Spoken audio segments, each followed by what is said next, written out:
اعوذ باللہ من الشیطان الرجیم بسم اللہ الرحمن الرحیم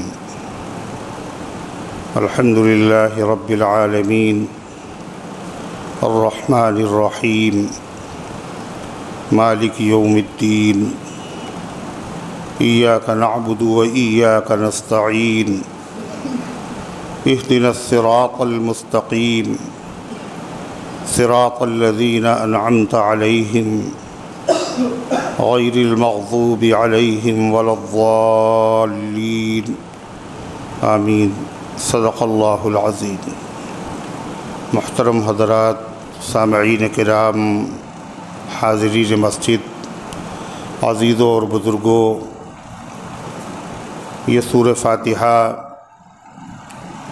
سورۃ الکنز، سورۃ الشفاء، قرآن عظیم، سبع مثانی، تعلیم المسئلہ کی 7 بابرکت آیتیں ہیں۔ دعا کیجیے رب العزت والجلال ان مقدس آیات کی روشنی میں صحیح اور سچی بات عرض کرنے کی توفیق نصیب فرمائے اور ہم سب کو عمل کرنے کی توفیق عطا فرمائے۔ اس سورۃ مبارکہ کا ایک نام ہے تعلیم المسئلہ۔ تعلیم المسئلہ کا مطلب ہے مانگنے کا طریقہ سکھانا۔ اللہ تعالیٰ نے اپنے فضل اور کرم سے اپنے بندوں کو مانگنے کا، سوال کرنے کا، دعا کرنے کا طریقہ خود سے اپنے بندوں کو قرآن پاک کی صورت میں تعلیم دیا ہے اور سکھایا ہے۔ یہ اللہ تعالیٰ کا کرم ہے اور اس کی بڑی نوازش ہے کہ اس نے اپنے بندوں کو مانگنے کا، سوال کرنے کا اور دعا کرنے کا پہلے حکم دیا۔ چنانچہ اس نے فرمایا ادعونی، مجھ سے دعا مانگو، مجھ سے سوال کرو۔ دوسری جگہ فرمایا وَاسْأَلُوا اللَّهَ مِن فَضْلِهِ، اللہ تعالیٰ سے اس کا فضل مانگا کرو، اللہ سے دعائیں کیا کرو۔ تو اللہ تعالیٰ نے مانگنے کا، سوال کرنے کا، دعا کرنے کا اپنے بندوں کو حکم دیا۔ اور پھر یہی نہیں صرف حکم دیا ہو، بلکہ اللہ تعالیٰ نے ان دعاؤں کی قبولیت کا وعدہ کیا، ان دعاؤں کے قبول کرنے کی اللہ تعالیٰ نے ذمہ داری لی۔ فرمایا ادعونی استجب لکم، مجھ سے دعا مانگو، میں تمہاری دعاؤں کو قبول کروں گا۔ یہ اللہ تعالیٰ کا قرآن کریم میں اس امت سے وعدہ ہے۔ دعا مانگنے کا بھی حکم دیا، سوال کرنے کا حکم دیا اور ساتھ ساتھ دعاؤں کی قبولیت کا وعدہ بھی فرمایا۔ اور یہ اللہ تعالیٰ کا ایسا انعام ہے جو اللہ تعالیٰ نے کسی پیغمبر کی امت کو نہیں دیا، بلکہ یہ انعام اللہ تعالیٰ نے خصوصیت کے ساتھ مدنی آقا تاجدار مدینہ جناب محمد الرسول اللہ صلی اللہ علیہ وسلم کی امت کو عطا فرمایا۔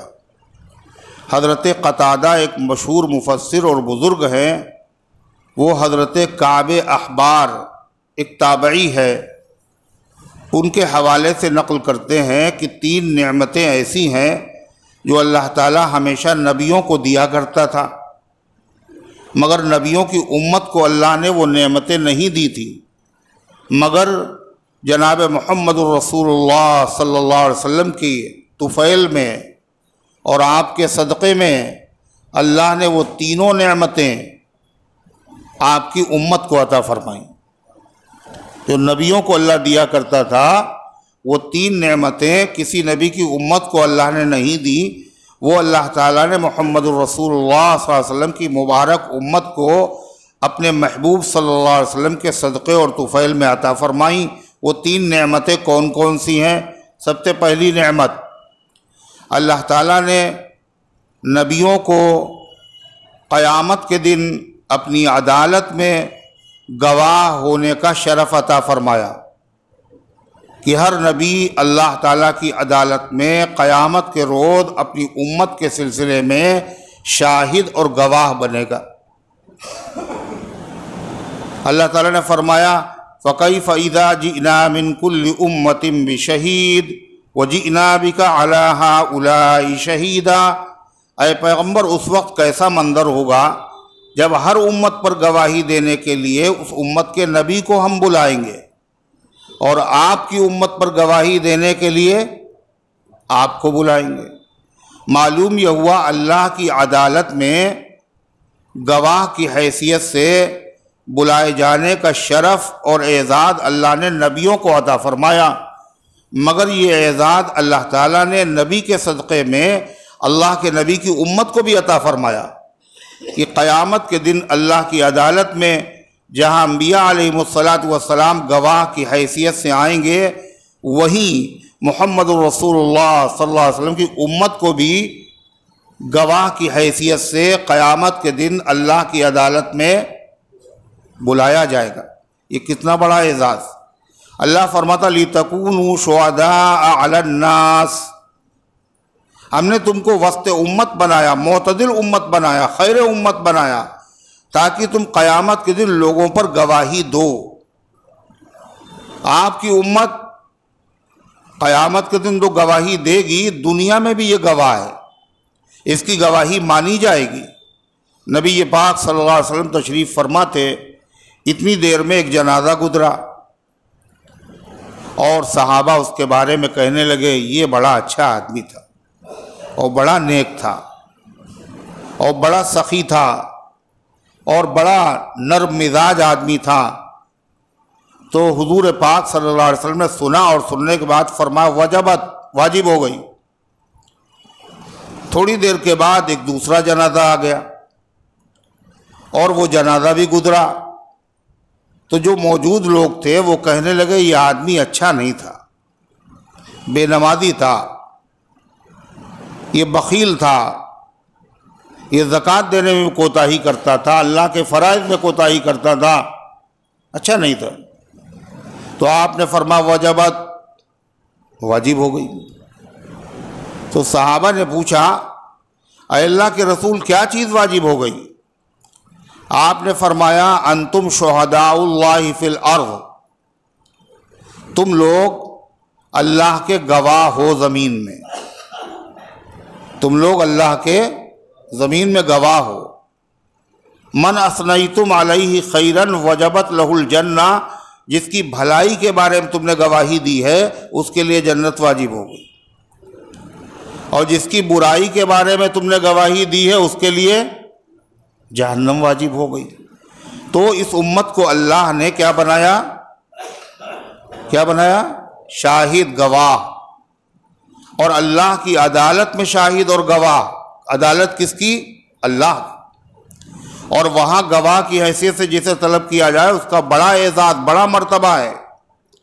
تو یہ نعمت اللہ نے نبیوں کو عطا فرمائی، مگر نبی پاک صلی اللہ علیہ وسلم کے صدقے اور طفیل میں اللہ نے یہ سعادت اور یہ نعمت آپ کی امت کو بھی عطا فرمائی۔ قیامت کے روز انبیاء علیہ السلام کو بلایا جائے گا اور کہا جائے گا یہ آپ کی امت ہے، یہ کہتی میرے پاس کوئی بتانے والا ہی نہیں آیا۔ نوح بتاؤ، یہ تمہاری امت کہہ رہی ہے کہ تم نے اس کو پیغام نہیں پہنچایا، اور تم کہتے ہو کہ میں نے پیغام پہنچا دیا، تمہارا گواہ کون ہے؟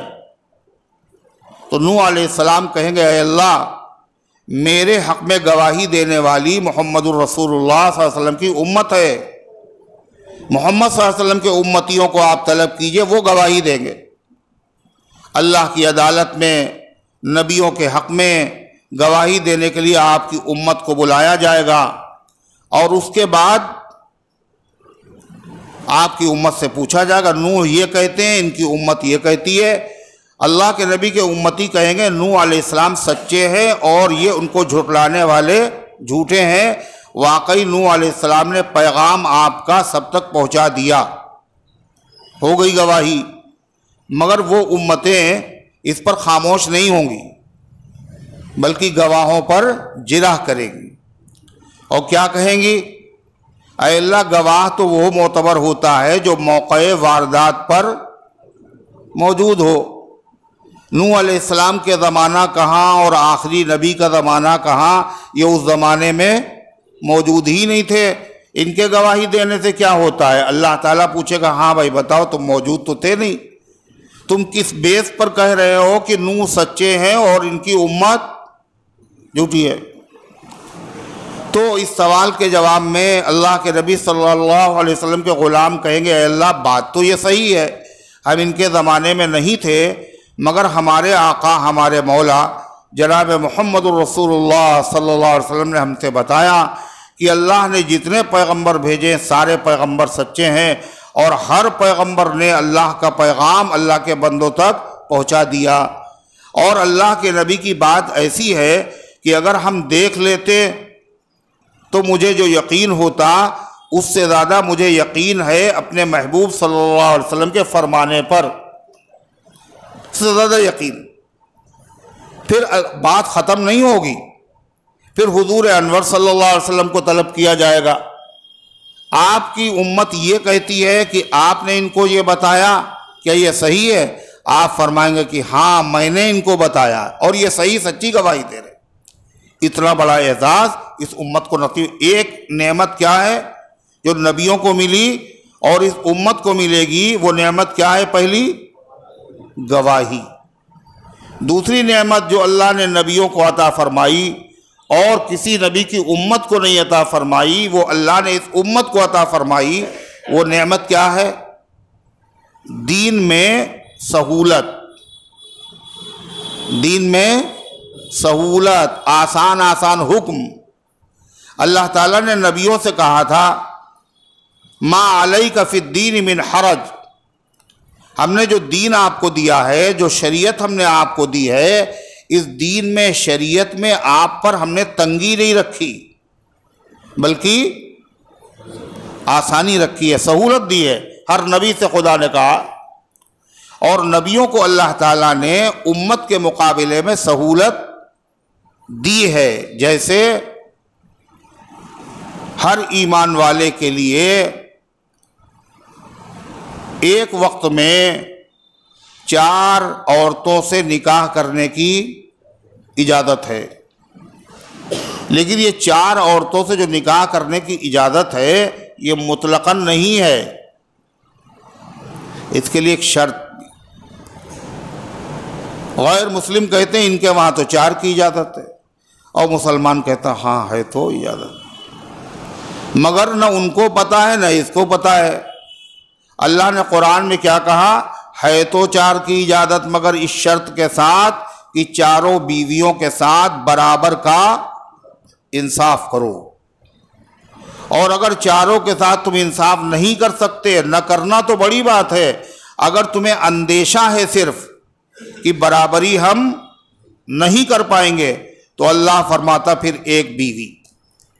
وَإِنْ خِفْتُمْ أَلَّا تَعْدِلُوا فَوَاحِدَةً، اگر تمہیں اندیشہ ہو اللہ تعدلوا کہ تم انصاف نہیں کر سکو گے، تو پھر ایک ہی بیوی پر اکتفا کرو، اور اگر ایک بیوی کے ساتھ بھی انصاف نہیں کیا تو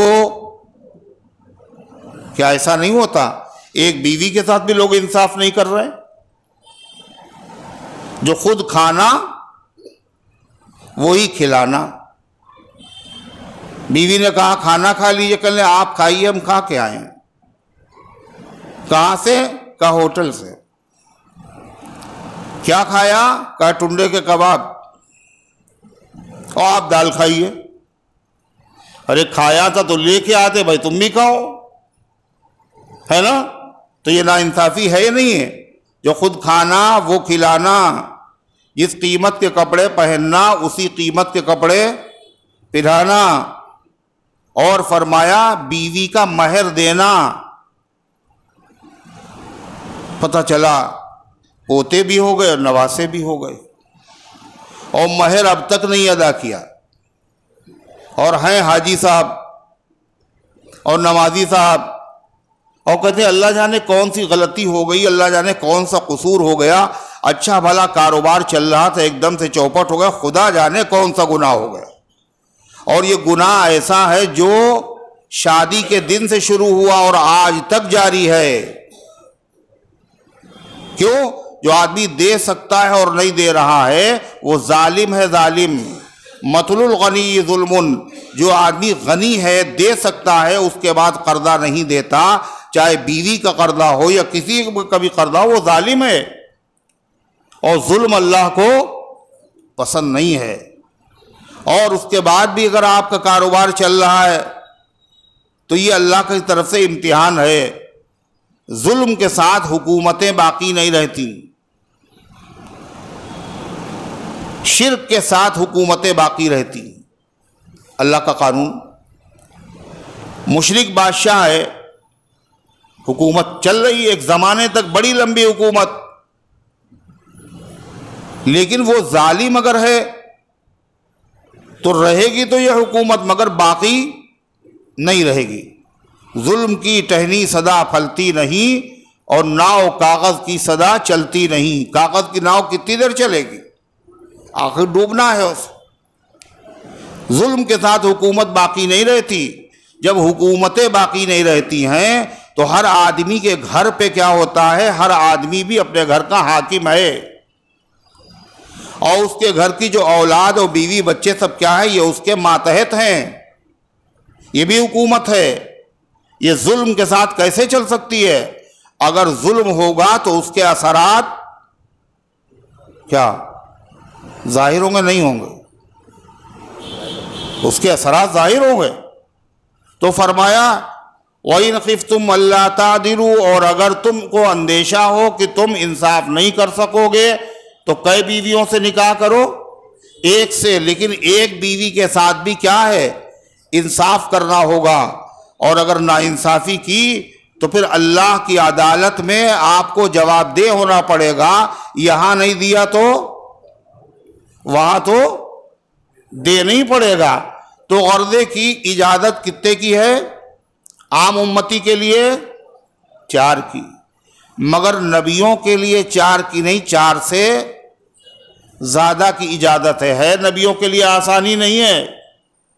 حضور پاک صلی اللہ علیہ وسلم کی 11 ازواج مطہرات ہیں۔ حضرت داؤد علیہ السلام کی 100 بیویاں ہیں۔ حضرت سلیمان علیہ السلام کی 300 بیویاں ہیں۔ نبیوں کے لیے یہ چھوٹ کاہے کے لیے ہے؟ اس لیے کہ نبی کی زندگی اور عام امتی کی زندگی میں بہت بڑا فرق ہے۔ نبی میں 40 جنتی مردوں کے برابر طاقت ہوتی ہے، اور ایک جنتی آدمی کو دنیا کے 40 مردوں کے برابر طاقت ہوتی ہے۔ اس طریقے پر ایک نبی کے اندر اللہ تعالیٰ 4000 مردوں کے برابر طاقت ہوتی ہے۔ اس کے علاوہ نبی کی زندگی جو گھر کی ہے یہ دین ہے، اور باہر کی زندگی بھی دین ہے۔ باہر کی زندگی کو سارے لوگ دیکھتے ہیں، اس کو کہتے ہیں جلوت۔ اور نبی گھر میں کیا کرتا ہے، بیویوں سے کیسا سلوک کرتا ہے، گھر پہ کیسے عبادت کرتا ہے، یہ بھی دین ہے۔ یہ بیان کرنے کے لیے بھی ایک بہت بڑی جماعت ہونا چاہیے۔ چنانچہ خواتین کے مسئلے مرد نہیں بیان کر سکتے، خواتین ہی بیان کر سکتی ہیں۔ عائشہ صدیقہ رضی اللہ عنہا فرماتی ہیں بہت ساری خواتین ایسی تھیں جو آتی تھی اور ہم سے کہتی تھی یہ مسئلہ ہے آپ پوچھ لیجئے، کیوں ہمیں اللہ کے نبی سے پوچھتے ہوئے شرم معلوم ہو رہی۔ فرماتی میں حضور پاک صلی اللہ علیہ وسلم سے مسئلہ پوچھتی، اور اس کے بعد اگر ان کو شبہ ہوتا، کوئی اشکال ہوتا تو میں خود آپ سے پوچھتی، اور اس کے بعد وہ میں مسئلہ ان عورتوں کو بتا دیا کرتی تھی۔ تو یہ مقصد کس سے پورا ہو سکتا ہے؟ یہ مقصد بیوی کے علاوہ کسی سے ہو نہیں سکتا ہے۔ تو غرضے کی اللہ تبارک و تعالیٰ نے اجازت دی، رخصت دی نبیوں کو، نبی پر دین میں تنگی نہیں رکھی۔ عام امتی اگر سو جائے تو اس کا وضو ٹوٹ جاتا ہے، مگر نبی سو جائے تو وضو نہیں ٹوٹتا ہے۔ اور یہ سوال بھی کس نے کیا؟ حضرت عائشہ صدیقہ نے۔ حضور خود بتاتے تھے ان کو، اگر کوئی بات حضور پاک صلی اللہ علیہ وسلم نے نہیں بتائی خود پوچھ لیتی تھی۔ اتنام قبل ان توتر، حضور وطر سے پہلے آپ سو گئے اور پھر آپ نے وطر پڑھ لیے اور وضو بھی نہیں کیا۔ آپ نے فرمایا عائشہ تنام عینایا ولا ینام القلب، میری آنکھیں سوتی ہیں میرا دل نہیں سوتا۔ نبیوں کو سونا عام امتی سے الگ ہے، تو نبیوں سے اللہ تعالیٰ نے کیا کہا؟ ما علیک فی الدین من حرج، دین میں ہم نے تمہارے اوپر تنگی نہیں رکھی، سہولت دی ہے۔ یہ نعمت اللہ تعالیٰ نے نبیوں کو دی تھی، اللہ نے یہی نعمت محمد الرسول اللہ صلی اللہ علیہ وسلم کی امت کو بھی عطا فرمائی، اور کیا کہا؟ ما جعل اللہ علیکم فی الدین من حرج، اے ایمان والو، اے مسلمانوں، اللہ نے دین میں تمہارے اوپر تنگی اور مشقت نہیں رکھی ہے۔ تمہیں جو اللہ نے دین عطا فرمایا ہے وہ بڑا آسان دین عطا فرمایا ہے اور بہت ہی سہل دین عطا فرمایا ہے، اور اللہ تبارک و تعالیٰ نے تمہارے ساتھ خاص رعایت کی ہے۔ جیسے کپڑے پہ نجاست لگ گئی، دوسرے نبی کی امتوں میں کیا مسئلہ تھا؟ یہ کپڑا پاک کیسے ہوگا؟ کہا اس کو اتنا کاٹ ڈالو۔ کیا کرو؟ ہے بھائی کیا کرو؟ کیسے پاک ہوگا؟ پاک۔ اب دامن ناپاک ہو گیا تو دامن کاٹ ڈالو، اور آستین ناپاک ہو گئی تو آستین کاٹ ڈالو، اور پاجامے کا پہچان ناپاک ہوا تو اسے کاٹ ڈالو۔ اس امت کے لیے مسئلہ کیا ہے؟ کاٹنے کی ضرورت نہیں ہے۔ کسی بھی کپڑے پر نجاست لگ جائے اسے 3 مرتبہ دھو لیجئے اور اس کے بعد اس کو نچوڑ دیجئے تو وہ کپڑا پاک ہو جائے گا۔ کپڑا تو ہو گیا پاک 3 مرتبہ دھونے سے، مگر اس کے اوپر دھبا اور نشان ابھی باقی ہے۔ بتاؤ پاک ہوا یا نہیں ہوا؟ کہا پاک تو ہو گیا ہے، اس دھبے کا چھڑانا ضروری نہیں ہے، لیکن اگر آپ چھوڑا دیں، یہ آپ کی طبیعت کی بات ہے، اچھائی کی بات ہے، بہتر ہوگا، اس میں صابن لگانا پڑے گا، اس میں کیمیکل لگانا پڑے گا، مگر یہ ضروری نہیں، پاک تو ہو ہی گیا 3 مرتبہ دھونے سے، ہے سہولت نہیں ہے۔ کہا اچھا قالین ناپاک ہو گیا۔ کیا ناپاک ہو گیا؟ قالین۔ اب 3 مرتبہ دھو اور 3 مرتبہ نچوڑو۔ کون نچوڑے گا قالین؟ بولو، یہ تو نچوڑ ہی نہیں پائے گا، یہ کیسے پاک ہوگا؟ کہا اسی کے لیے ضرورت ہے دین کی سمجھ کی، اس کے لیے ضرورت ہے امام حنیفہ کی، امام شافعی کی، امام مالک کی، امام احمد بن حنبل کی، فقہا کی، اور وہ بتانے قالین بھی پاک ہو جائے گا۔ یہ کیسے پاک ہوگا؟ کہا 1 مرتبہ پہلے اسے دھوئیے اور دھونے کے بعد اسے لٹکا دیجئے، ٹانگ دیجئے، اور جب پانی کے قطرے ٹپکنا بند ہو جائیں تو اتار کے پھر سے دھو لیجئے، اور پھر ٹانگ دیجئے، اور قطرے ٹپکنا بند ہو جائیں پھر سے دھو لیجئے 3 مرتبہ، اور پھر ٹانگ دیجئے، پھر قطرے ٹپکنا بند ہو جائیں، یہ نچوڑ بھی گیا اور یہ دھل بھی گیا اور یہ پاک بھی ہو گیا۔ دیکھا آپ نے؟ یہ آسان شریعت اللہ تعالیٰ نے عطا فرمائی ہے۔ فرمایا کہ اگر پانی نہیں ہے تو تیمم کر لو، پانی ہے مگر اتنا ہی ہے کہ اگر وضو کر لیں گے پھر پینے کے لیے نہیں بچے گا۔ کہا نہیں، تم تیمم کر کے نماز پڑھ لو اور پینے کے لیے پانی باقی رکھو۔ کھڑے ہو کے نہیں پڑھ سکتے ہیں؟ کہا بیٹھ کے پڑھ لو۔ اچھا بیٹھ کے نہیں پڑھ سکتے تو لیٹ کے اشارے سے پڑھ لو۔ دین میں آسانیاں ہیں۔ کہلیں آپ کہہ رہے آسانی ہے، کتنا مشکل ہے دین، نماز پڑھنا یہ تو بڑا مشکل ہے۔ آپ کہہ رہے آسان، مشکل نہیں ہے، دین مشکل نہیں ہے، دین میں ہمارا جو ماحول ہے اس نے دین پر چلنا ہمارے لیے مشکل بنا دیا۔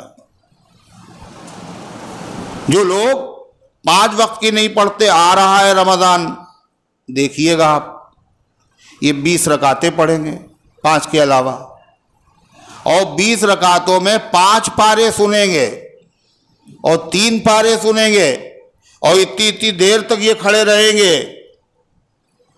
یہ مشکل ہے؟ یہ تو آسان ان کو معلوم ہو۔ کیوں آسان معلوم ہوگا؟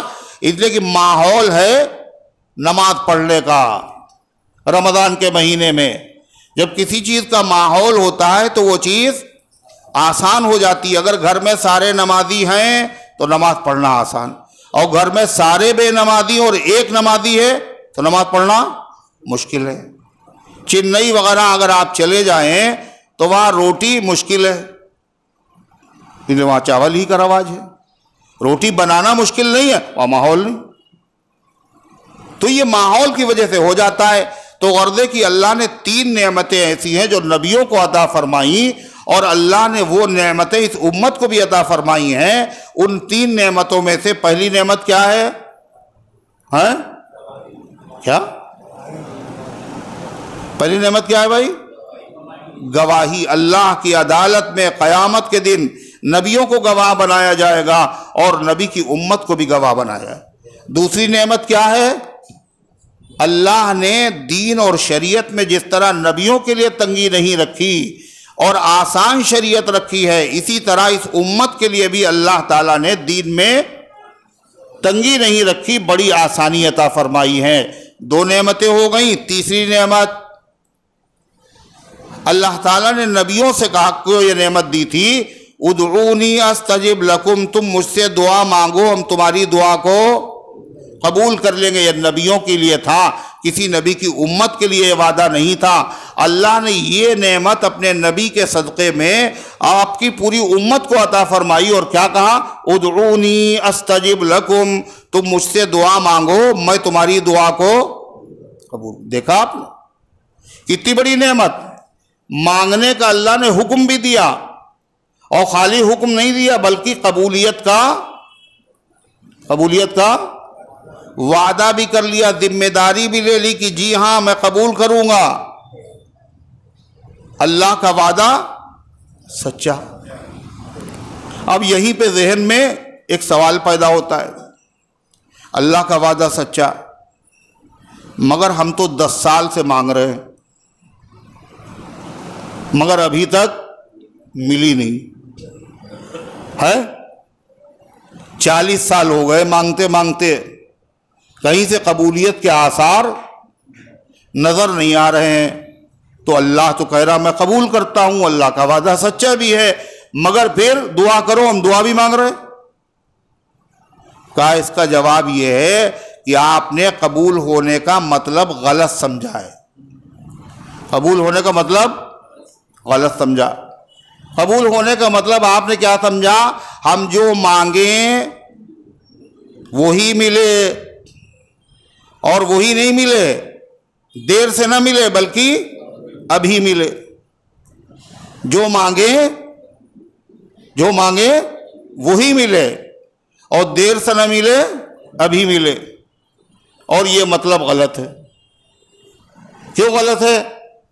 اس لیے کہ اللہ تعالیٰ رحمان ہے اور رحیم ہے. اگر وہ چیز جو آپ مانگ رہے ہیں اگر آپ کے لیے وہ مناسب ہے تو اللہ دے گا. اگر ابھی مناسب نہیں ہے، کچھ دنوں کے بعد تمہارے لیے مناسب ہوگی تو تھوڑی دیر کے بعد دے گا. اور اگر وہ چیز تمہارے لیے مناسب ہے ہی نہیں تو کبھی نہیں دے گا، اور اللہ تعالیٰ کا وہ چیز جو ہم مانگ رہے ہیں اگر ہمارے لیے مناسب نہیں ہے، اللہ تعالیٰ کا اس چیز کو نہ دینا یہ اللہ کی مہربانی ہے یا ظلم ہے؟ مہربانی ہے میاں، دیں گے تو مر جائے گا. گنجا ناخن مانگ رہا ہے، اگر دے دے تو اپنا سر زخمی کر لے گا. بچہ کیا مانگ رہا ہے؟ چاقو، اور چیخ رہا ہے اور چلا رہا ہے اور ماں چاقو نہیں دے رہی ہے. تو ماں کا چاقو اس کو نہ دینا یہ اس کے اوپر مہربانی ہے یا ظلم ہے؟ بولو نا، مہربانی ہے. اور اگر اماں دے دیں ماں کہ بچہ ہے بیچارہ رو رہا ہے، چیخ رہا ہے، مانگ رہا ہے اتنی دیر سے، ہمارا لخت جگر ہے، ضد کر رہا ہے، دے دے، تو لوگ کیا کہیں گے؟ یہ بچہ تھا، آپ تو بچی نہیں تھی. کہیں گے نہیں کہیں گے؟ ارے یہ ناسمجھ تھا، آپ تو ناسمجھ نہیں تھی، یہ تو بچہ ہے، آپ تو اماں ہیں. آپ نے دیا کیسے؟ اس کی انگلیاں کٹی کیوں؟ اور بچہ اگر مانگ رہا ہے کیا؟ انگارا، اور چمک رہا ہے اور روئے جا رہا ہے اور کہتا ہم تو یہی لیں گے، بچوں کی ضد تو مشہور ہے ہی، وہ پھسل گئے اور مچل گئے۔ کم سنی بھی ہے اور ضدیں بھی ہیں نرالی ان کی۔ کم سنی بچپنا ہے، اور بچپنے میں ضدیں بھی کیسی ہوتی ہیں؟ نرالی ہوتی ہیں۔ کہا یہ کیلا ہے، اس کو آپ نے کاٹ دیا، 2 ٹکڑے کر دیے، اس کو جوڑیے آپ، پھر ہم کھائیں گے۔ آپ نے کاٹ دیا نا، اس کو جوڑیے پھر سے، اب اسی پہ مچلے ہوئے ہیں۔ کم سنی بھی ہے، ضدیں بھی ہے نرالی ان کی، ایسے مچلے ہیں کہ ہم درد جگر دیکھیں گے۔ دل کے اندر جو درد ہے وہ دکھاؤ مجھے، کیسے دکھاؤ گے؟ عجیب عجیب ضدیں ہوتی ہیں بچوں کی۔ تو بچہ مانگ رہا، اس کی ضد کیا ہے؟ یہ انگارا مجھے چاہیے، اور ماں منع کر رہی ہے، بیٹا جل جاؤ گے، یہ انگارا ہے، یہ نقصان دہ ہے، انگلیاں جل جائیں گے۔ مگر وہ کسی طرح ماننے کے لیے تیار نہیں۔ ماں نے بھی کیا کیا؟ اس کو ترس آیا اور اس نے ہتھیلی پہ انگارا رکھ دیا۔ اب کیا ہوگا بتائیے؟ کیا کہے گی دنیا؟ یہ ماں ہے، یہ ماں نہیں، یہ ڈائن ہے، یہ ظالم ہے، اس نے گوارا کیسے کیا؟ اس کا ہاتھ جلا دیا، ارے وہ تو بچہ تھا۔ اسی طریقے سے بغیر تشبیہ کے ماں کو اتنی محبت کیا ہوگی جتنی اللہ تعالیٰ کو اپنے تمام بندوں سے ہے۔ بندہ جو چیز مانگ رہا ہوتا ہے، کبھی وہ چیز بالکل مناسب نہیں ہوتی، اور کبھی مناسب ہوتی ہے مگر فوراً مناسب نہیں ہوتی، دیر میں ہوتی ہے۔ جیسے کا لائسنس چاہیے مجھے، لائسنسی بندوق، اور صاحب جوانی کا زمانہ، غسور آدمی، اور اس کو لائسنس ملا نہیں، بندوق ملی نہیں۔ اگر مل جائے تو جہاں جس سے لڑائی ہوئی اس کو شوٹ کر دیا، بعد میں پھر جیل میں پڑے ہوئے۔ ارے ہے یا نہیں؟ اس لیے ابھی نہیں ملے گا۔ کب ملے گا؟ تھوڑی سی عمر ہو جائے اور ٹھہراؤ مزاج میں پیدا ہو جائے، تحمل پیدا ہو جائے، اب دیا گیا وہی۔ جب مانگ رہے تھے جب نہیں دیا، اب دیا ہے۔ کیوں؟ اس وقت وہ مناسب نہیں تھا، اب تمہارے لیے مناسب ہے۔ مگر ہم لوگوں کا معاملہ کیا ہے؟ ہم لوگوں کا معاملہ کیا ہے؟ جو مانگ رہے ہیں وہی ملے، اور دیر سے نہیں، ابھی ملے۔ نہیں کرتے ہیں وعدہ دید کا وہ حشر سے پہلے، نہیں کرتے ہیں وعدہ دید کا وہ حشر سے پہلے۔ دید کیا چیز ہوتی؟ دید جانتے ہو؟ دید، دیدار جانتے ہیں؟ دیدار، محبوب کا دیدار، محبوب کا دیدار کرنا چاہتے ہیں، مگر وہ کہہ رہے ہیں ہم ابھی دیدار نہیں کرائیں گے۔ موسیٰ علیہ السلام نے اللہ تعالیٰ سے کہا اے اللہ بات چیت تو آپ سے بہت ہوتی ہے، اب ہم چاہتے ہیں کہ آپ کا دیدار بھی کریں۔ ربی ارینی انظر الیک، اے اللہ مجھے دکھا دیجئے، ہم آپ کو دیکھنا چاہتے ہیں۔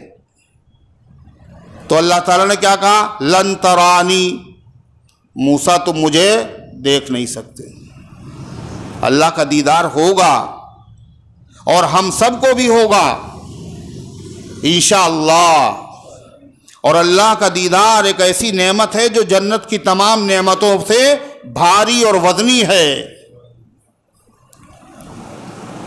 کہیں گے جنتیوں سے اللہ کچھ چاہیے، جنتیوں تمہیں کچھ چاہیے؟ اللہ کہے گا اے اللہ کیا نہیں دیا آپ نے، سب کچھ تو دے دیا۔ تو علماء سے پوچھیں گے جنت میں بھی، جیسے یہاں پوچھتے ہیں وہاں بھی پوچھیں گے۔ اب یہاں تو لوگوں نے علماء سے پوچھنا چھوڑ دیا، کھٹ سے نیٹ دیکھتے ہیں، نیٹ پہ دیکھتے ہیں، وہاں علماء سے پوچھیں گے۔ اب سب کچھ اللہ میاں نے دے دیا، بتائیے اب اللہ کہہ رہا مانگیے مانگیے، ہم کیا مانگے اللہ سے؟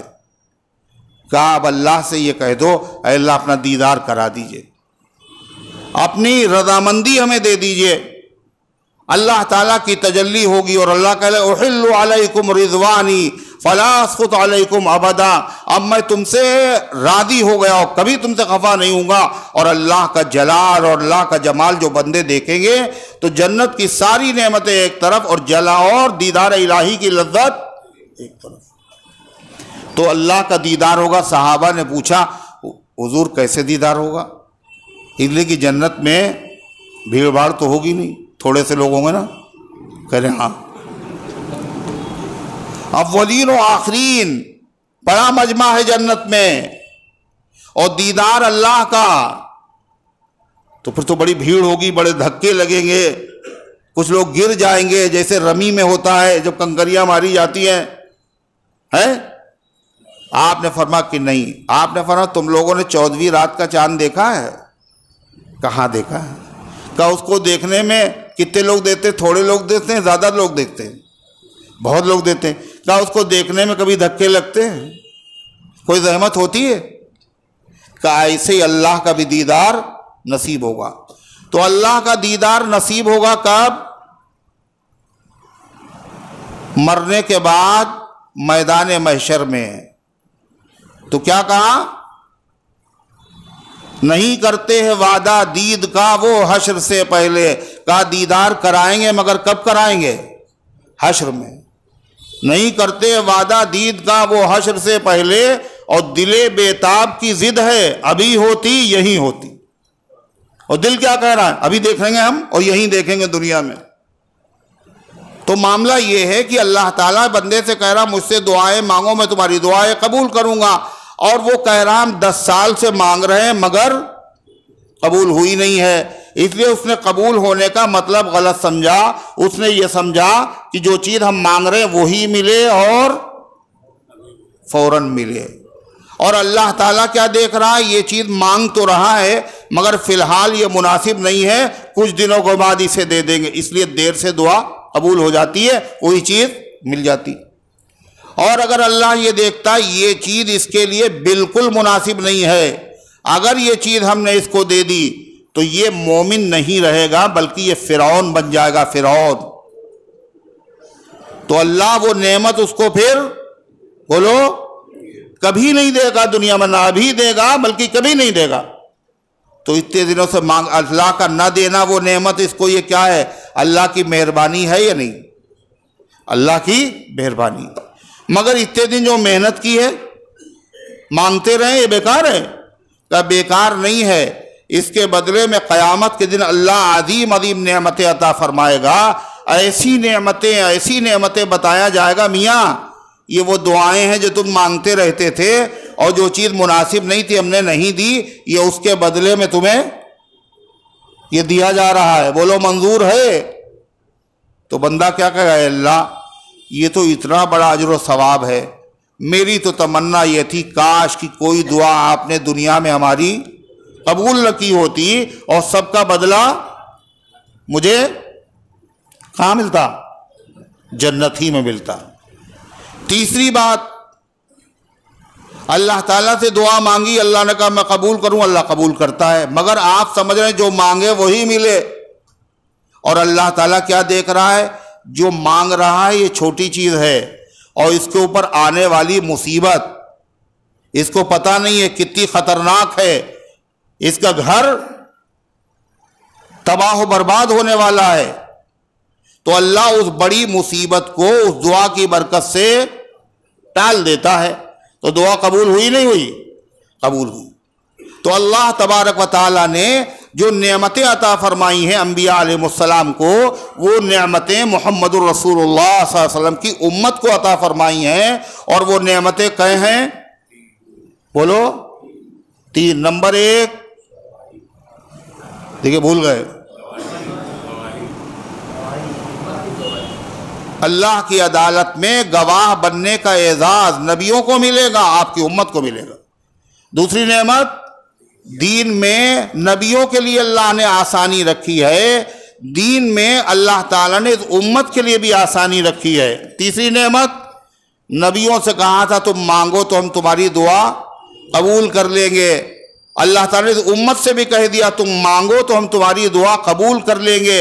اور نبی اور امت دونوں برابر، اگر کوئی چیز مناسب ہوتی ہے تو اللہ فوراً دیتا ہے، اگر نہیں مناسب دیر میں مناسب ہوتی ہے تو دیر میں دیتا ہے۔ موسیٰ علیہ السلام دعا مانگ رہے اور ہارون علیہ السلام اس پر آمین کہہ رہے، اور دعا کیا مانگ رہے ہیں؟ اللہ اس فرعون نے بہت عاجز کیا ہے اور تیرے بندوں کو بہت گمراہ کیا ہے اور بہت دولت اس کے پاس ہے، مالک مٹا دے اس کی دولت کو اور برباد کر دے اس کو۔ اللہ تعالیٰ نے موسیٰ اور ہارون سے کیا کہا پتہ ہے؟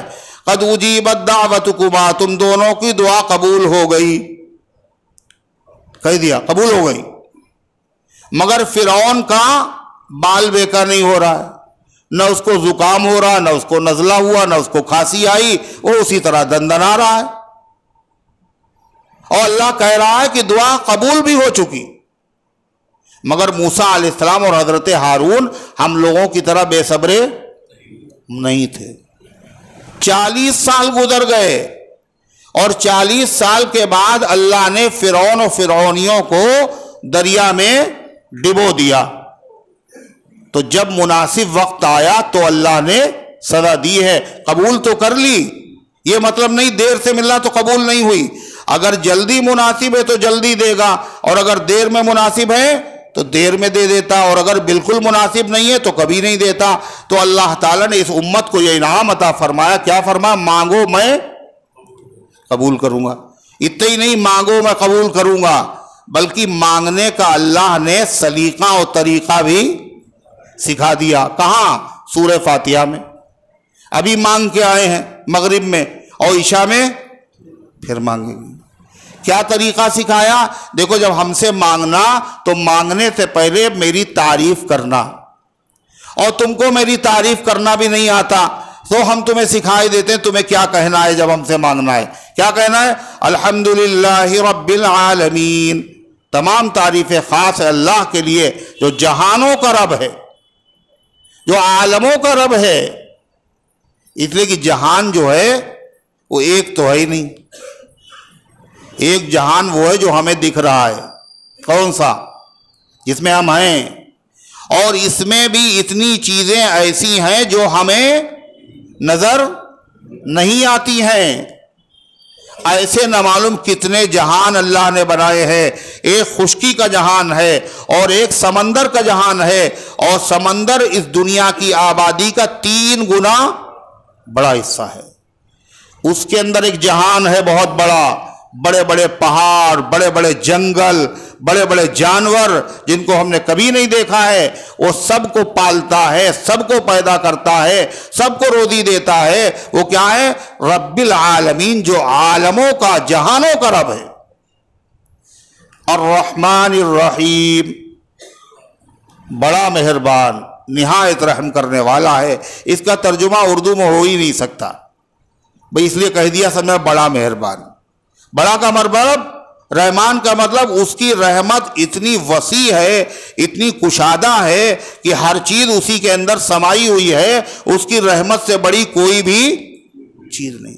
وَرَحْمَتِي وَسِعَتْ كُلَّ شَيْءٍ، کافر ہے، ظالم ہے، خدا کا انکار کر رہا ہے، نبی کا انکار کر رہا ہے، مگر کھانا اللہ اس کو بھی نہیں دے رہا ہے، سنائی بھی دے رہا ہے، دکھائی بھی دے رہا ہے، قلم بھی چل رہا ہے، ظلم بھی کر رہا ہے، مگر اس کی رحمت کے اندر وہ بھی سمایا ہوا ہے۔ رحیم ہے وہ، رحیم کہتے ہیں جس کی رحمت کامل و مکمل ہو، وسیع، سب کو گھیرے ہوئے رحمان ہے۔ رحیم کا مطلب اس کی رحمت کامل ہے، اس سے زیادہ ہو نہیں سکتی رحمت، اور یہ رحمت کب ہوگی؟ عالم آخرت میں۔ آخرت میں کیا ہوگا؟ یہ رحمت ایمان والوں کو ملے گی، اور ایسی ملے گی اس سے زیادہ ہو ہی نہیں سکتی۔ رحمان رحیم یہ کہنا، پھر کیا کہو گے؟ مالک یوم الدین، بدلے کے دن کا مالک ہے، لہذا بدلہ ملنا ہے۔ نیکی کرو گے تو، برائی کرو گے وہ، سوچ سمجھ کے دنیا میں رہنا، اور محتاج تھے، محتاج ہو اور محتاج رہو گے، اور جب محتاج ایک خدا کے ہو، پتہ چل گیا وہ کون ہے جس کے سب محتاج، جس کے سب محتاج ہیں، تو عبادت بھی اسی کی ہونا چاہیے. لہذا اقرار کرنا، ہم سے وعدہ کرنا کیا، ایاک نعبد، ہم تیری ہی عبادت کرتے ہیں، تیرے علاوہ ہم کسی کی عبادت نہیں کرتے. اور اے اللہ کو کس کی عبادت کی جائے؟ دنیا کائنات میں جتنی چیزیں ہیں سب کی سب تیری ہی عبادت کرتی ہیں، تو معبود ہے، باقی سب بندے اور عابد ہے. کل لہ قانتون، سب کے سب اسی کے فرما بردار ہیں، تابع دار ہیں، اسی کے آگے سجدہ ریز ہیں. کیا کہا، سبح للہ ما فی السماوات و ما فی الارض، اللہ کی پاکی بیان کرتی وہ چیزیں جو آسمانوں میں ہیں اور جو زمین میں ہیں، اور ہر چیز کیا ہے، اللہ تعالیٰ ہی کی عبادت میں مصروف. کل قد علم صلاتہ و تسبیحہ، عبادت کسے کہتے ہیں؟ انتہائی تعظیم کرنا، انتہائی محبت کی وجہ سے، انتہائی تعظیم کرنا، انتہائی محبت کی وجہ سے جو سب سے بڑا ہے اس کے سامنے انتہائی عاجزی کا اظہار کرنا. اور سب سے بڑا ایک ہی ہے جس کے آگے سبھی عاجز ہیں، وہ کون ہے؟ اللہ. ایاک نعبد، و اللہ ہم تیری ہی عبادت کرتے ہیں. خالی زبان سے نہ کہنا، خالی ہم لوگ زبانی سے کہتے ہیں اللہ ہم تیری عبادت کرتے ہیں، اور بعد میں اس کے خلاف جا کے کام کرتے ہیں. کیا؟ مسجد سے نکلے اور شامینہ شاہ کے دربار میں پہنچے اور وہاں جا کے وہاں بھی سجدہ کر لیا. اللہ ہم تیری عبادت کرتے، جھوٹ بول لیتے مسجد میں کھڑے ہوگا. ہم تیری ہی عبادت کرتے ہیں، تیری عظمت والے وہ جو کام ہیں ہم وہ عظمت والے کام کسی کے سامنے نہیں کرتے. سجدہ کرنا کسی کے لیے، ان المساجد للہ، سجدے اللہ کے لیے ہے. فلا تدعوا مع اللہ احدا، اللہ کے ساتھ کسی کو مت پکارو، کسی کو سجدہ مت کرو. طواف کرنا، کہاں ہوگا طواف؟ کہاں ہوگا؟ خالی کعبے کا ہوگا.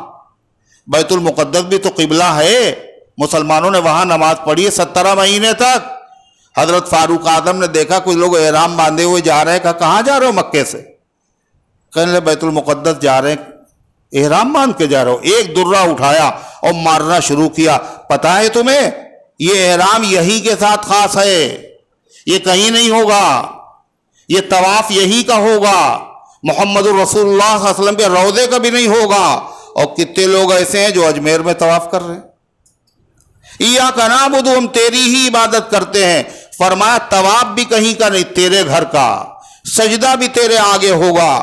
اور جھکنا، ایک صحابی نے پوچھا اے اللہ کے رسول کیا ہم اپنے بھائی کے آگے جھک جایا کرے تھوڑا سا، جیسے لکھنوی نوابوں کا جو سلام ہے فرشی، یوں جھک کے تھوڑا سا. اَيَنْحَنِي لَهُ، کیا اس کے آگے جھک جائے؟ آپ نے فرمایا اللہ جھکنا نہیں ہے. جنازے کی نماز ہے، یہ ایسی نماز ہے جس میں سجدہ نہیں، یہ ایسی نماز ہے جس میں رکوع نہیں. کیوں؟ مردہ سامنے رکھا ہوا ہے. رکوع کی بھی اجازت نہیں ہے، جھکنے کی بھی اجازت نہیں ہے، سجدے کی بھی اجازت نہیں ہے. ایاک نعبد، ہم تیری ہی عبادت کرتے ہیں. عبادت کا مطلب کیا ہوا پتہ؟ جس کا حکم ماننا ہر حال میں فرض ہو. اکیلے اللہ ہی کا حکم ماننا فرض ہے. اللہ کے رسول کا، کہ اللہ کے رسول کا حکم ماننا اس لیے فرض ہے کہ اللہ نے کہا نبی کا بھی حکم مانو. ماں باپ کا کہنا ماننا فرض ہے. کیوں فرض ہے؟ اللہ اور اللہ کے رسول نے کہا ان کا کہنا مانو. شوہر کا کہنا ماننا فرض ہے بیوی پر. کیوں؟ اللہ اور اللہ کے رسول نے کہا کہ شوہر کا کہنا مانو. لیکن جہاں کہیں ٹکراؤ ہو جائے، ایک طرف اللہ کا حکم ہے، باقی کسی کا بھی دنیا میں حکم ہو، فرمایا کسی کا حکم ماننا جائز نہیں ہے. کس کا حکم مانا جائے گا؟ اللہ کا. ہم تیری ہی عبادت کرتے ہیں، جتنا تیرے حکم مانتے اتنا کسی کا حکم نہیں مانتے ہیں. اور شوہر نے بیوی سے کہا بچپن کے میرے دوست ہیں ان سے پردہ نہ کرنا، اور اللہ کہہ رہا کرو، شوہر کہہ رہا نہ کرو.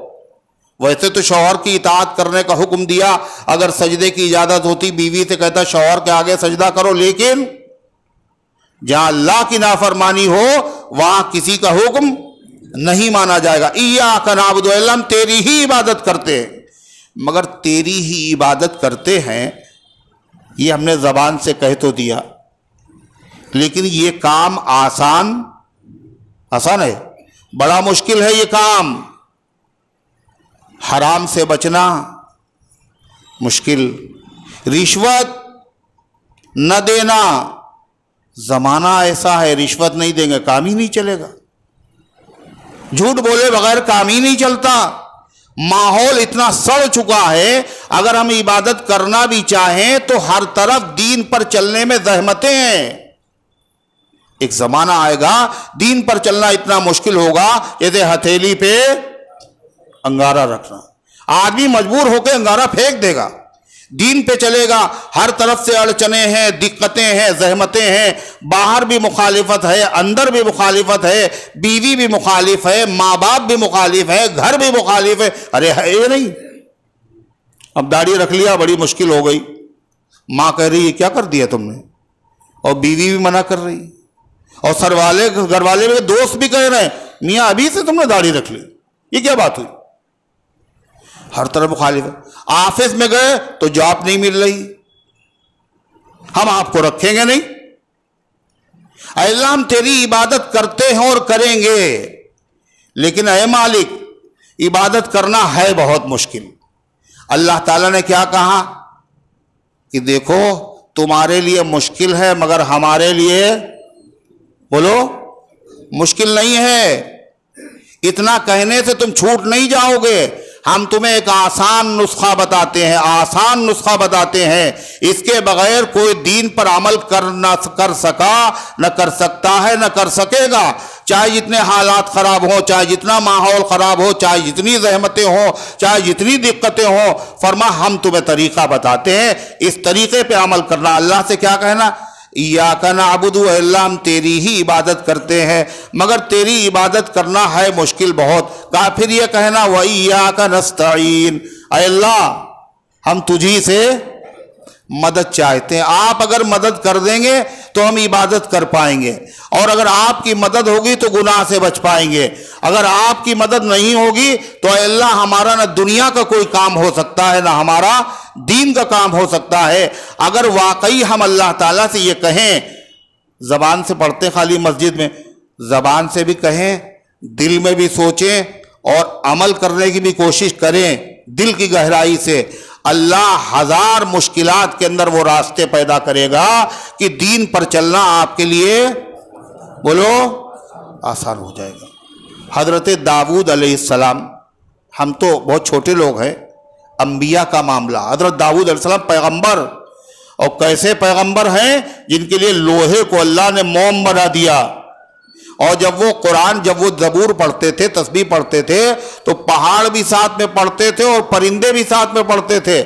حضرت داؤد سے اللہ تعالیٰ نے فرمایا اعملوا آل داؤد شکرا، اے داؤد کے گھر والوں میرا شکریہ ادا کرو۔ اب داؤد علیہ السلام نے کیا کیا؟ شکریہ نبی نہیں ادا کرے گا تو کون ادا کرے گا؟ گھر میں 24 گھنٹے ایک عبادت خانہ ان کا تھا جہاں 24 گھنٹے عبادت ہوتی رہتی تھی۔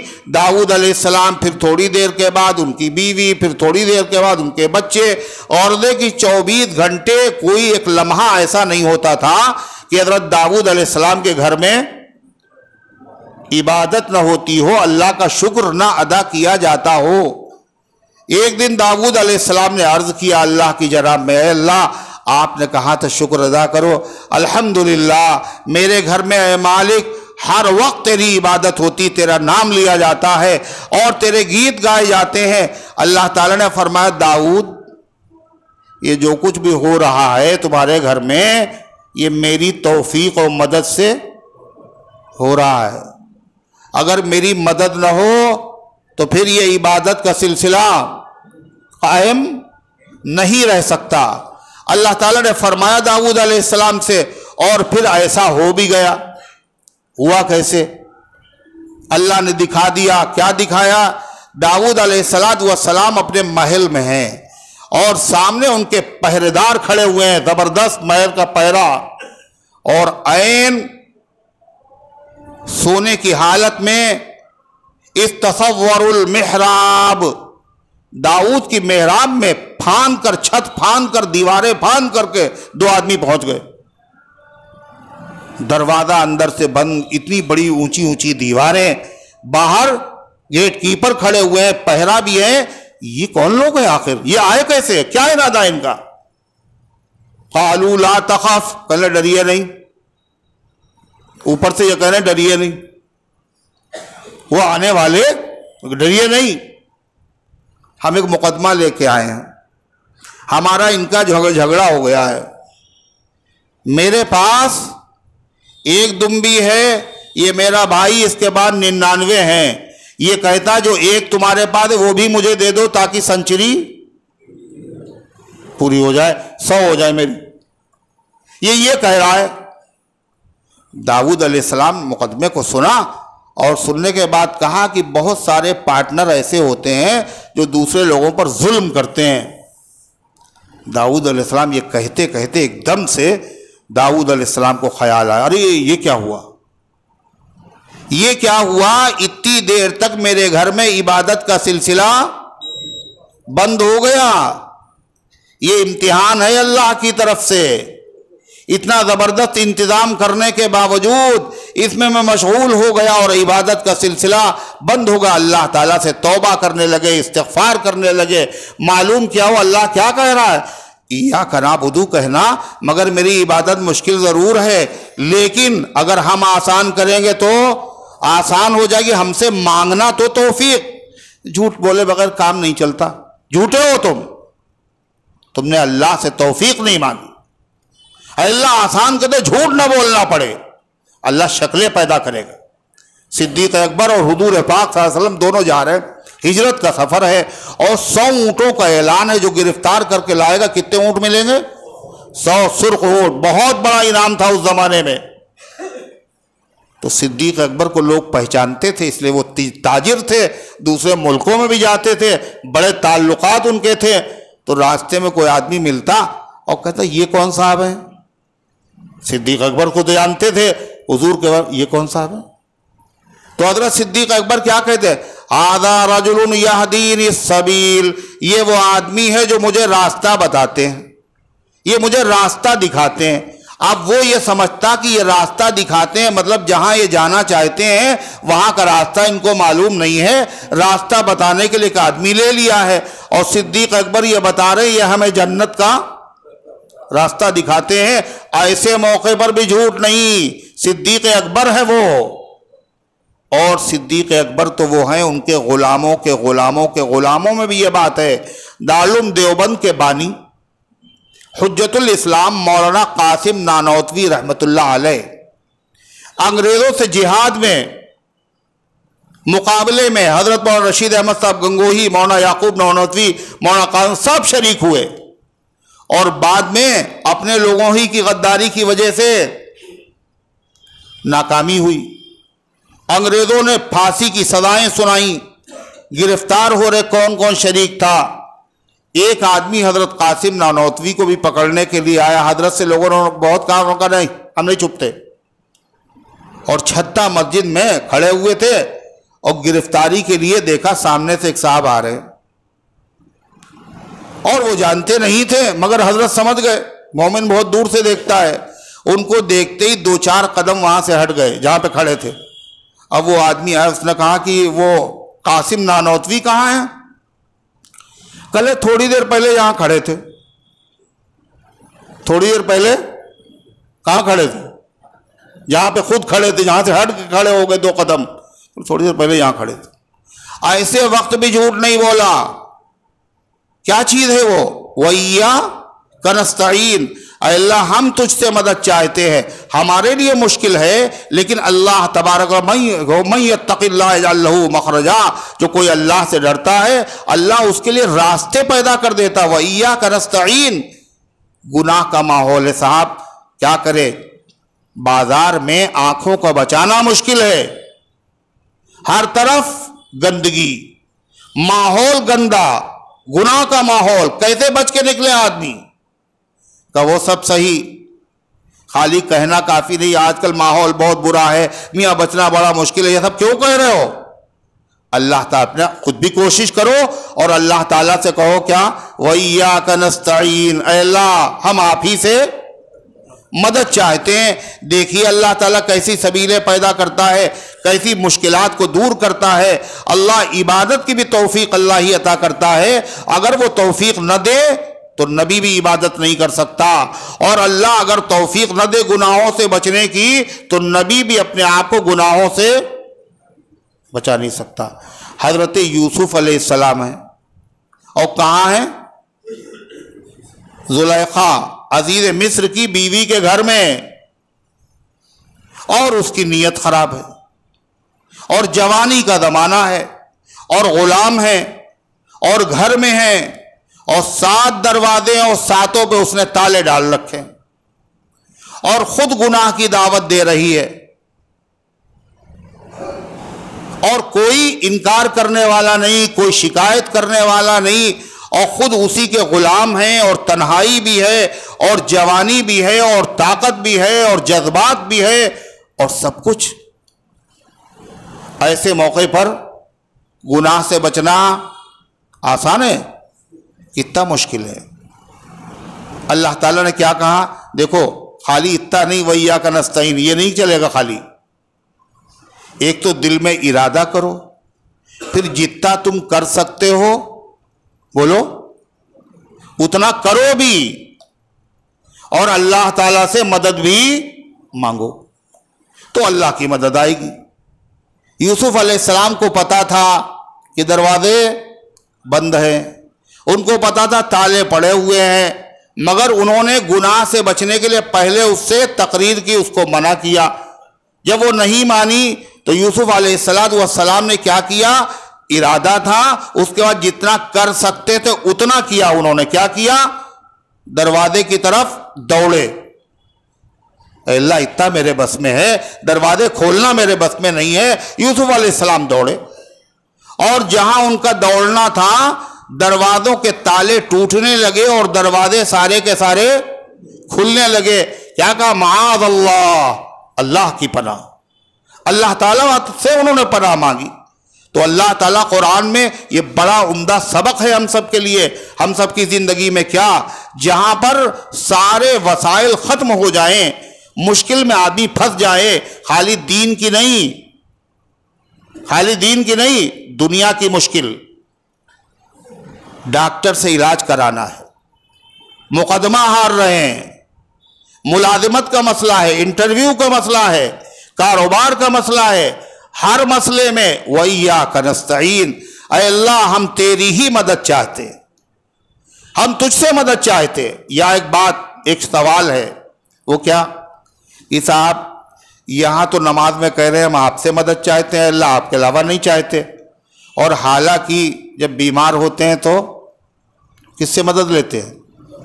ارے بولو نا، ڈاکٹر سے، اور مکان بناتے ہیں تو معمار سے، انجینئر سے، اور مقدمہ و کیس ہو جاتا ہے تو وکیل سے، اور کہہ کیا رہے ہیں اللہ تعالیٰ سے؟ وَإِيَّاكَ نَسْتَعِينُ، اللہ تجھی سے مدد مانگتے ہیں، اور تیرے علاوہ ہم کسی سے مدد ارے بولو نہیں مانگتے۔ تو یہ تو جھوٹ ہوا۔ اور یہ کام کون کرتا ہے؟ ڈاکٹر کے پاس کون جاتا ہے؟ عام آدمی، بزرگ جاتے ہیں، تہجد گزار جاتے ہیں۔ مقدمے میں وکیل کون کرتا ہے؟ اللہ والے لوگ کرتے ہیں۔ مکان بنانے میں دوسروں سے مدد کون لیتا؟ سبھی کرتے ہیں۔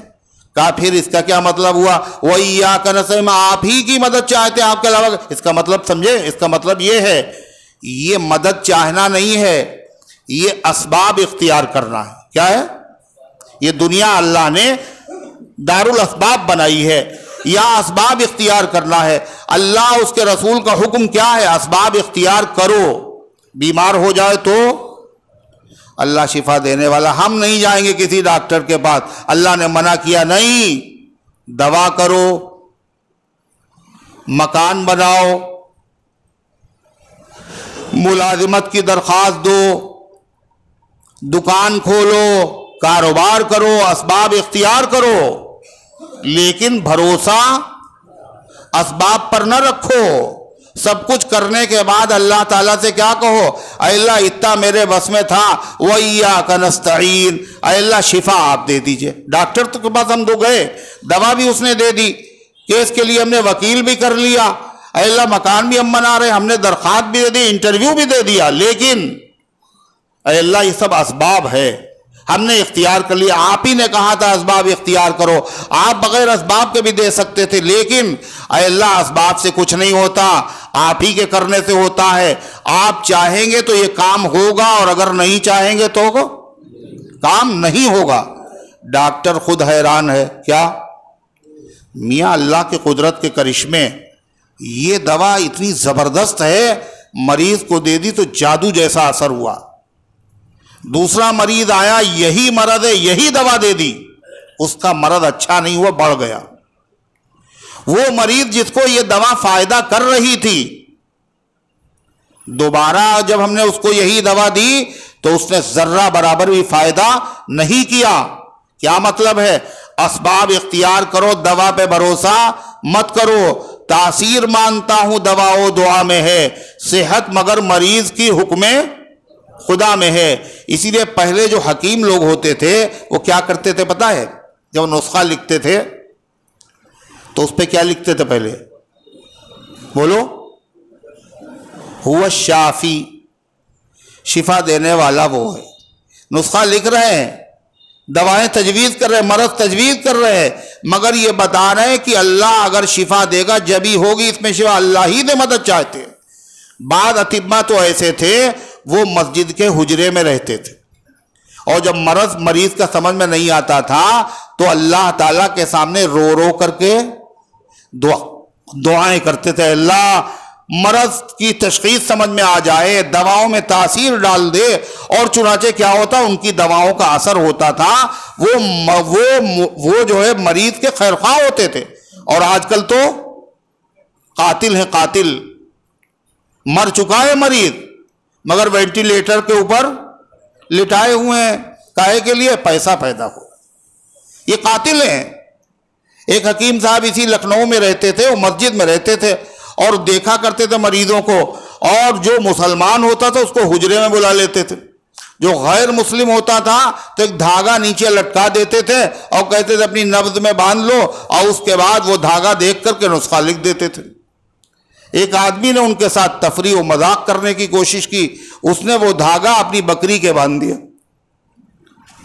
کہ دیکھیں حکیم صاحب کیا کرتے ہیں۔ حکیم صاحب نے لکھا اتنی بھوسی اور اتنی چونی اس کو دی جائے صبح شام۔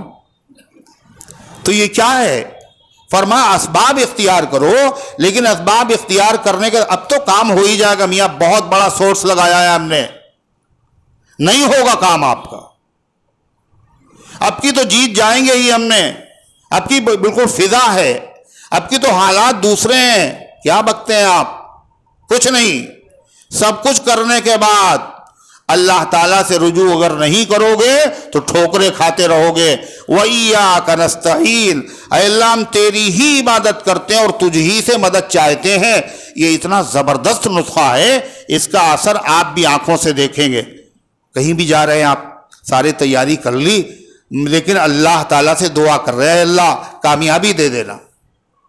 یہ میرے بائیں ہاتھ کا کھیل نہیں ہے، عجیب عجیب چیزیں نظر آئیں گی۔ شیخ الاسلام مولانا تقی عثمانی دامت برکاتہم فرماتے ہیں کہ میں نے خود میرے ساتھ یہ واقعہ پیش آیا، حضرت نے فرمایا بڑا عجیب واقعہ، سننے سے تعلق رکھتا ہے۔ کہنے لگے کہ 25 سال پہلے جرمنی سے ایک شخص کا خط آیا اور اس نے اپنا نام بھی بتایا، میرا نام ہے عبداللطیف۔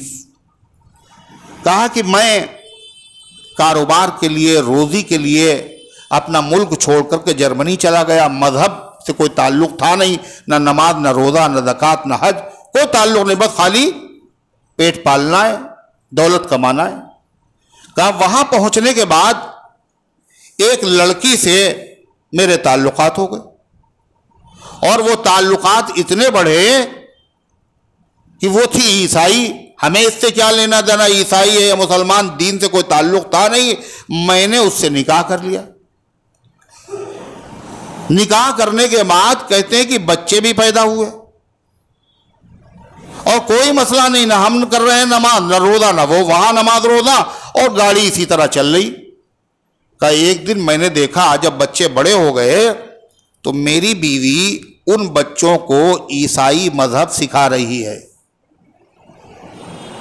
عیسائی مذہب سکھا رہی ہے۔ کہا میرے اندر کا جو ایمان تھا اب وہ جاگا، اب تک ہوش ہی نہیں تھا کچھ۔ کیا کیا ہم نے کہ میرا بیٹا اور میری اولاد اور میری بیوی اسے عیسائی بنانا چاہتی ہے۔ کہا میں نے اپنی بیوی سے کہا یہ کیا کر رہی ہو تم، میرے بچے کو عیسائی بنانا چاہتے، میرا بیٹا ہے یہ۔ اس نے کہا یہ میرا بیٹا ہے، میں اسے عیسائی بناؤں۔ تو کہنے لگے، میں نے اس سے بحث کی اور میں نے کہا کہ مذہب اسلام برحق ہے۔ اس نے کہا کہ نہیں، عیسائیت برحق ہے۔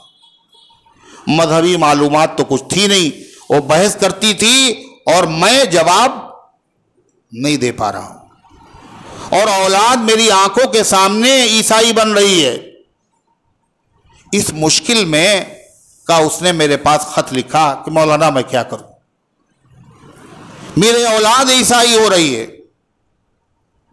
فرماتے کہ میں نے اس کا خط پڑھا، اور خط پڑھنے کے بعد میں نے جو اس سے بات کہی، میں نے اللہ سے دعا کی اے اللہ دل میں کوئی بات ڈال دے، اس لیے کہ ہر وقت بھی بڑے سے بڑے آدمی کو بھی یہی سوچنا چاہیے اللہ دل میں بات ڈال دے، اللہ آسانی پیدا کر دے۔ کہا میں نے خط میں لکھا کہ دیکھو بحث اس عورت سے مت کرو، اور یہ کتاب ہے میری انگریزی میں عیسائیت کیا ہے، اس کو دو باتوں پہ راضی کر لو، ایک تو اس کتاب کا مطالعہ کرے، وہ پڑھے تمہاری بیوی، اور دوسرے تم اس سے کہو ہم بھی اللہ پر ایمان رکھتے ہیں اور تم بھی اللہ پر ایمان رکھتے ہو، عیسائی ہے تو کیا ہوا، لہذا ایک ٹائم ایسا بناؤ ہم بھی دعا مانگے اور تم بھی دعا مانگو، اے اللہ عیسائیت اور اسلام میں سے جو برحق مذہب ہے اس کی حقانیت میرے دل کے اندر اتار دے، اے اللہ مجھے سمجھا دے ان میں سچا اور برحق مذہب کون سا ہے، کہ اس پہ راضی کر لو۔ کہا کچھ دنوں کے بعد اس کا دوسرا خط آیا، اس نے کہا وہ عیسائیت کا مطالعہ بھی کر رہی آپ کی کتاب کا، اور دعا بھی مانگ رہی، وہ بھی مانگ رہی، ہم بھی مانگ رہے، مگر کوئی اثر ابھی نہیں ہوا۔ کہا میں نے کہا گھبرائیے نہیں، اس سے کہیے مطالعہ نہ چھوڑے اور دعا مانگنا نہ چھوڑے، اور میں نے بھی اللہ سے دعا کی۔ کا تیسرا خط آیا، اور اس خط میں لکھا تھا کہ آپ نے اللہ تعالیٰ کو تو دلیل سے پہچانا ہوگا، مگر میں نے اللہ کو اپنی آنکھوں سے دیکھ لیا، اور کہا وہ اس طرح کہ میری بیوی جو ہے یونیورسٹی میں اس کا امتحان تھا اور میں ساتھ میں اس کو لے کے گیا، اور بعد میں واپس جو کچھ کام ہونا تھا وہ کام ہوا، اس کے بعد میں واپس چلا۔ گاڑی وہ ڈرائیو کر رہی تھی، ڈرائیو کرتے کرتے ایک مقام پر اس نے گاڑی کو کنارے کیا، اور اس کے بعد اسٹیئرنگ کے اوپر وہ جھک پڑی اور بے اختیار زار و قطار رونے لگی۔ کہا مجھے تو اندیشہ ہوا، اللہ جانے کیا ہوا، اس کی طبیعت خراب ہو گئی ہے، اس کو اٹیک پڑا ہے، دل میں اس کے درد اٹھا ہے۔ میں نے اس سے ہر چند پوچھا تو وہ جواب دینے بات کرنے پہ قادر نہیں، اور اخیر میں اس نے کہا جب بولنے پہ قادر ہوئی، اس نے کہا مجھے کہیں لے چل کے مسلمان بنا دو، مجھے کہیں چل کر کے مجھے مسلمان بنا دو۔ کہا مجھے اپنے کانوں پر اعتبار نہ ہوا، اور میں نے گاڑی خود ڈرائیو کرنا شروع کی، اور قریب کے اسلامک سینٹر میں اس کو لے گیا اور میں نے اس کو کلمہ پڑھوایا۔ فرماتے ہیں کہ آج رمضان ہے اور رمضان کی سحری کا وقت ہے، اور سحری میں ہم دونوں سحری کھا رہے ہیں اور ہم نے روزہ رکھنا شروع کر دیے۔ ایک خط تو اس کا تھا اور دوسرا خط اس لڑکی کی بھی تھا۔ اس نے کہا میں آپ کی شکر گزار ہوں کہ آپ نے مجھے صحیح راستہ دکھانے کا طریقہ بتایا، اللہ تعالیٰ آپ کو جزائے خیر عطا فرمائے۔ اب بتائیے میں آگے دین کی زندگی میں کیسے عمل کروں؟ جہاں کوئی راستہ نہیں تھا مسلمان ہونے کا، جہاں بچے عیسائی بن رہے تھے، آپ بتائیے وہ کیا چیز تھی جس نے اس کو صحیح راستے کے اوپر لے آیا؟ وہ کون تھا؟ وہ اللہ کی ذات ہے۔ کیا ہے؟ وَإِيَّاكَ نَسْتَعِينُ، إِيَّاكَ نَعْبُدُ، وَإِلَّا ہم تیری ہی عبادت کرتے ہیں اور تجھ ہی سے مدد چاہتے ہیں۔ یہ اگر ہم واقعی اپنی زندگی کا وظیفہ بنا لیں، رف طریقے پر نماز میں جیسے وہ نہیں ہوتا ہے، جیسے وہ پہلے وہ گھڑی کون سی آتی تھی جس میں چابی بھری جاتی تھی، ہے نا، 24 گھنٹے تک چلتی تھی چابی، گھڑی چل رہی، چابی ختم ہوئی گھڑی رک گئی۔ ہم لوگوں کا معاملہ بھی یہی، ہم لوگ نماز پڑھتے ہیں جیسے کسی نے چابی بھر دی. اب یہ چابی کب ختم ہوگی؟ جب کہیں گے السلام علیکم ورحمۃ اللہ. باقی سب آٹومیٹک طریقے پہ ہو رہا ہے. ایاک نعبد و ایاک نستعین، ایاک نعبد و ایاک نستعین. ایک بزرگ کہتے ہیں تمام آسمانی کتابوں کا خلاصہ قرآن ہے، اور پورے قرآن کا خلاصہ سورہ فاتحہ ہے، اور پوری سورہ فاتحہ کا خلاصہ کیا ہے پتہ ہے؟ ایاک نعبد و ایاک نستعین. ایاک نعبد، اے اللہ ہم تیری ہی عبادت کرتے ہیں، و ایاک نستعین، اور تجھ ہی سے مدد چاہتے ہیں. اور اگر خالی زبان سے ہم نے کہہ دیا اور عمل کچھ بھی نہیں ہے تو پھر اللہ کی مدد نہیں، تو اللہ کے تعالیٰ کے ساتھ ہم مذاق کر رہے ہیں. اس لیے معنی پہ بھی غور کریں، ارادہ بھی کریں، اور آگے بڑھنے کی کوشش کریں. اللہ تعالیٰ نے پھر کیا فرمایا؟ وَإِيَّاكَ نَسْتَعِينَ کے بعد ہم سے مانگو مدد. کیا مانگیں ہم؟ کہا ہر چیز میں مدد مانگو. تمہارا کچھ نہیں ہوگا میری مدد کے بغیر. نہ تمہاری آنکھیں کھلیں گی، نہ تم کچھ بول سکتے ہو، نہ اٹھ سکتے ہو، نہ سونے کے بعد تم جاگ سکتے ہو. ہر چیز میں میری مدد کی ضرورت تمہیں ہے، لیکن ایک قیمتی چیز تمہیں بتا رہے ہیں، اس کو تم ہم سے ضرور مانگنا، اس کو ضرور مانگنا. اور اس کو مانگ لیا تو تم نے سب کچھ مانگ لیا. اور وہ قیمتی چیز کیا ہے؟ اللہ تعالیٰ نے فرمایا یوں کہنا اہدنا الصراط المستقیم، اے اللہ ہمیں سیدھا راستہ دکھا دیجئے. سیدھا راستہ یہ کون کہہ رہا ہمیں دکھا دیجئے؟ کہ جب نبی پڑھ رہا ہے نماز تو کیا کہہ رہا ہے؟ بولو، نبی کیا پڑھتے تھے نماز میں؟ اہدنا الصراط المستقیم، اے اللہ ہمیں سیدھا راستہ دکھا دیجئے. اور صحابہ اور نبی تو ہدایت پر ہیں. نبی تو ہدایت کرنے کے لیے آئے ہیں، رہنمائی کرنے کے لیے آئے ہیں. ساری دنیا کے رہنمائی اور ہدایت کے لیے اللہ نے ان کو بھیجا ہے. مگر وہ بھی اللہ تعالیٰ سے کیا مانگ رہے ہیں؟ اے اللہ ہمیں سیدھے راستے کی ہدایت عطا فرما. صحابہ ہدایت پر ہیں نہیں ہیں؟ اللہ قرآن میں کہہ رہا اولئک علی ھدی من ربہم واولئک ھم المہتدون، یہ کامیاب ہیں اور یہی ہدایت پر ہیں. اور وہ صحابہ کیا کہہ رہے ہیں نماز میں؟ اہدنا الصراط المستقیم. ہم لوگ تو عام درجے کے مسلمان ہیں، ہم بھی کہہ رہے ہیں اہدنا الصراط المستقیم. جو ہدایت کے لیے بھیجا گیا، جس کے ہدایت پر ہونے کی قرآن میں سند موجود ہے، وہ بھی کہہ رہا ہے جو چیز حاصل ہو کسی آدمی کو پہلے سے اور پھر کہے اے اللہ ہمیں دے دیجئے، تو یہ بات سمجھ میں آتی ہے. مانگا وہ جاتا ہے جو چیز اپنے پاس نہ ہو، اور جو چیز پہلے سے موجود ہے پھر اللہ سے مانگ رہے ہیں. اہدنا الصراط المستقیم نبی بھی مانگ رہے ہیں، صحابہ بھی مانگ رہے ہیں، ولی بھی مانگ رہے ہیں، عام امتی بھی مانگ رہے ہیں، اور اپنی مرضی سے نہیں مانگ رہے ہیں. اللہ نے مانگنے کا طریقہ سکھایا ہے. پہلے یہ کہنا، پھر یہ کہنا، پھر یہ کہنا، پھر یہ کہنا، اور پھر یہ مانگنا اہدنا الصراط المستقیم. اس کا کیا مطلب ہے؟ جب پہلے سے ہدایت یافتہ تو مانگنے کا مطلب کیا ہے؟ انشاءاللہ اس سلسلے میں اس کی تشریح آئندہ ہفتے میں کی جائے گی. اللہ تبارک و تعالیٰ توفیق عطا فرمائے، ان گزارشات کو قبول فرمائے، عمل کرنے کی توفیق عطا فرمائے. مختصر سے سن لیجئے، شاید نہ سن پائیں. کہ ایک تو یہ اے اللہ اگر ہدایت پر نہیں ہے تو ہدایت دے دیجئے، اور اگر ہدایت دے دی ہے آپ نے تو اے اللہ ہدایت پر قائم رکھیے اور بولو باقی رکھیے. اس لیے کہ یہ کسی کی بس کی بات نہیں ہے کہ ہدایت پر ہے اور مریں گے بھی ہدایت پہ. اعتبار آخر کا ہے. آخر وقت میں کلمہ کفر بک دیا تو کہاں جائے گا؟ وہ کہاں جائے گا؟ سیدھا جہنم میں جائے گا.